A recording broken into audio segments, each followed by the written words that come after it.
Sou toda ouvidos. Todos os ouvidos? Sou toda ouvidos.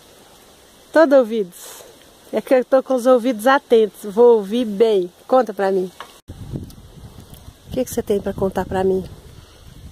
Eu tenho uma coisa muito especial. É, então conta.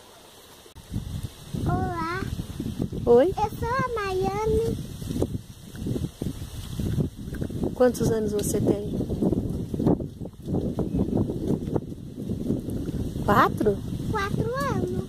É? 4 anos? É? Que legal, hein? Você já tá ficando uma mocinha, né? Uhum. Eu sou lá Hum? da cidade. Você é lá da cidade? Como é que chama essa cidade? É Geraldinho de Assis. Nossa Senhora, Geraldinho de Assis? Onde você arrumou esse Geraldinho de Assis, Maiane? Quem te contou sobre o Geraldinho de Assis? É lá na minha casa. Geraldinho de Assis? Ah!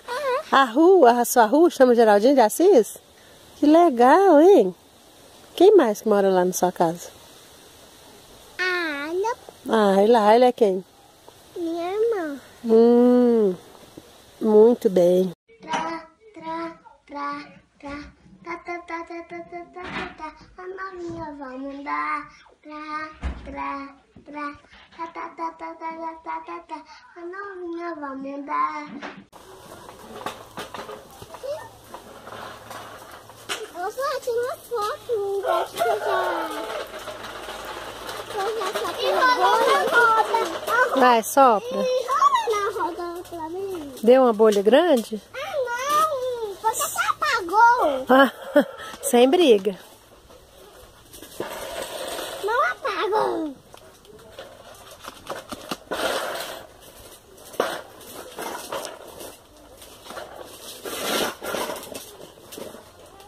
Ai, rolou na roda. Arruma pra mim, por favor.